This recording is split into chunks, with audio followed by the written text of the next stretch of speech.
parliez de voix, on va écouter une voix très puissante. C'est un Français né à Tahiti et qui vit un rêve. Il y a 3 semaines, lors de la finale du concours de la chanson française, toute l'île de Tahiti a été folle de joie car un de ses représentants a gagné le concours de la chanson française. Il attendait depuis des années le moment de se faire connaître du plus grand nombre. Et bien là, ça dépasse tout ce qu'il pouvait imaginer puisque samedi prochain, le 4, donc à Dublin, pour le Grand Prix Eurovision, il va être vu et entendu par plus de 450 millions de téléspectateurs. C'est un garçon charmant qui a une voix très puissante et il va défendre les couleurs de la France avec une chanson écrite par Joe Grassi et Jean-Paul Carat qui sont des habitués des places d'honneur de l'Eurovision. John Gabilou.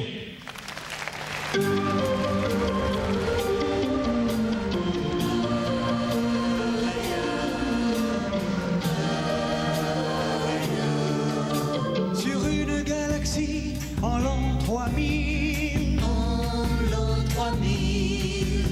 un vieil homme est assis sur le sol gris, Autour de lui, tous les enfants sont réunis pour écouter ce qu'il va raconter. Regardez le petit là-bas dans la nuit.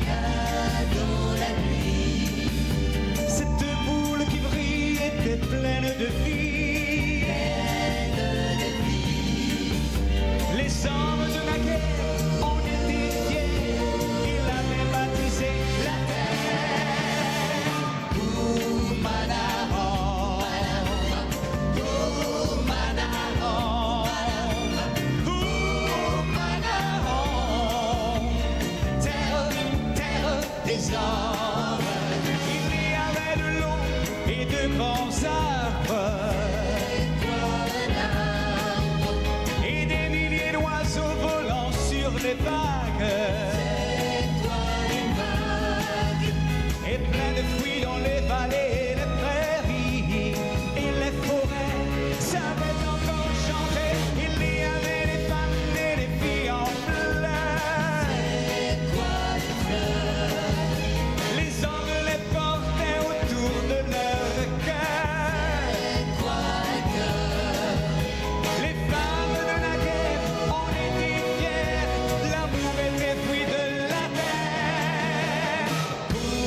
Oumanahan, Oumanahan,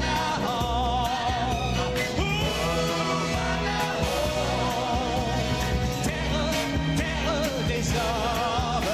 Et voilà mes amis, l'histoire est finie.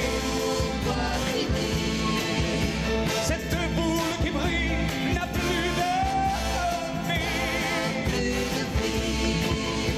Les hommes de la guerre étaient tous verts, mais ils ont inventé la guerre.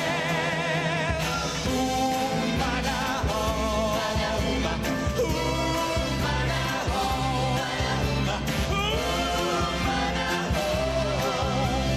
terre, terre des hommes.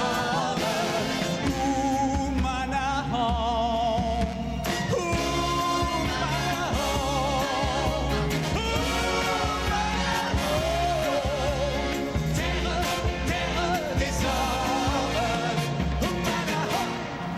terre, terre des hommes. Oumanahan. Jean Gabilou. Moi, je suis content de le revoir. Je vous ai vu il y a des années. C'était dans le bureau de Claude François. Et à l'époque, tous ceux qui s'intéressent à ce métier voulaient faire de vous un chanteur d'opérette. Oui, c'est ça. Vous vous souvenez de ça? Je me souviens très bien. Mais c'était dur à cette époque-là. Alors, vous êtes français né à Tahiti, mais vos parents ont des origines un peu particulières. Je crois qu'il y a une mère qui est un peu bretonne, espagnole, irlandaise. Je vais t'expliquer. Oui, oui, c'est vrai. Écoutez Mon bien. grand-père paternel était irlandais Irlandais, et mon grand-père maternel était breton. breton, oui. Et ils avaient des mères tahitiennes. Tahitienne. C'est comme ça qu'il y a ce mélange. Alors Jean, Oumanahan, Joe Grassi, Jean-Paul Carat, là vous êtes tombé sur 2 auteurs qui sont des grands spécialistes de l'Eurovision. J'imagine ce que ça a dû être dans votre île l'autre jour, lorsque dans l'émission d'Ève Rugéry, les nouveaux rendez-vous du dimanche, on a vu que vous aviez gagné. Ils ont fait la fête là-bas sur l'île? Les vaïnés étaient déchaînés? La fête continue toujours. La fête continue toujours, très bien. Jusqu'à la finale. Quel numéro aurez-vous samedi prochain à Dublin? Le tirage au sort est fait, vous aurez quel numéro? Oui, je crois que j'ai le numéro 9.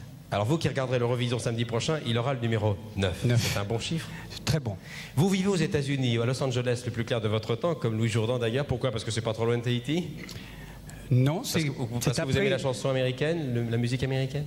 La musique aux États-Unis est différente du système français, mais j'avais quand même essayé à l'époque ici, et c'est comme ça que j'avais besoin de prendre un bol d'air. Je suis rentré à Tahiti. Après m'avoir purifié les poumons, je suis parti aux États-Unis. Ça vous a réussi, vous avez une voix très puissante. Alors on lui souhaite bonne chance pour samedi. Jean Gabilou, merci. Merci Michel. Et merci les choristes.